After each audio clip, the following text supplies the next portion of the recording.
አንድ ሀገር ሉዓላዊት ናት። በራሷ ግዛት፣ በራሷ ህዝብ፣ በራሷ መሻት የዓለም አቀፍ ሕግን ጠብቃ የምትኖር ፍላጎቶቿን የምትከላከል ትሆናለች መሆን አለባት የሚባለው ቤዚክ ነገር ስታሟላ ነው።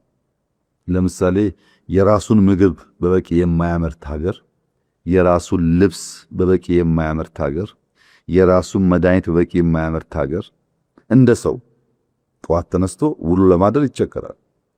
ካለ ልብስ ያስቸግራል፣ ካለ ምግብ ያስቸግራል፣ በሽታ ሲመጣም ካለ መድኃኒት ያስቸግራል። ይህ ጉዳይ ሊሳካ የሚችለው ማኑፋክቸሪንግ ኢንዱስትሪ በበቂ ደረጃ ሲሰራ ነው እና ሉዓላዊ ለመሆን የተሻገረ ኢኮኖሚ ለመፍጠር በበቂ ሰዎቻችንን ስራ ለማስያዝ ምርታማ ለመሆን የኛን ፍላጎት ሸፍነን ለውጭ ገበያ በቂ የውጭ ምንዛሪ ለማግኘት በእነዚህ ምክንያቶች ሁሉ ማኑፋክቸሪንግ ኢንዱስትሪ አይተኬ ሚና አለው።